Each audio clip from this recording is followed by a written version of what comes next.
Free game. So I'm gonna hit y'all up with something that I just learned about, something called the family constitution. And basically that's how the Rockafellers stayed in power for so long.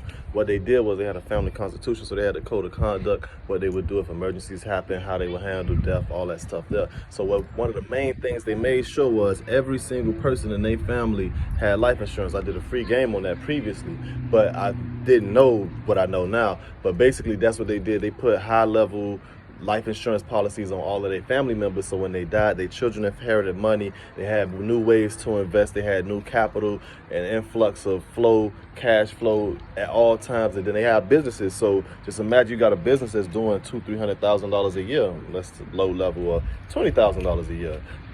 But every time auntie, uncle, there's a death in the family every 3 to 5 years. So every 3 to 5 years, we getting $700, $1 million, $2 million, $5 million policies coming through.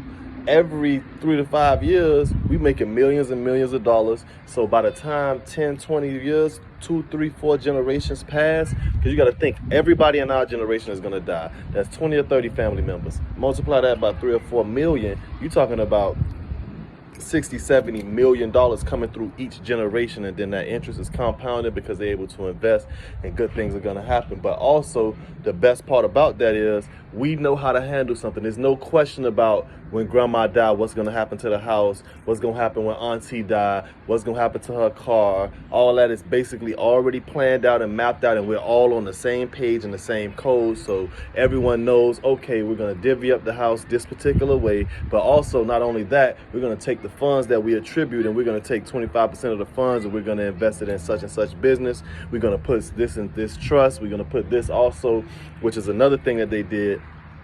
They didn't name their kids heirs or beneficiaries. They put it in trust, and then they always reinvest it back into that trust. So this is one of the things that we need to do in our community, something that we need to do with everybody. I don't care what community you're in. You need to have a family constitution so it's understood upon death and upon life what is expected and what will happen throughout the lifetime of the family's regime.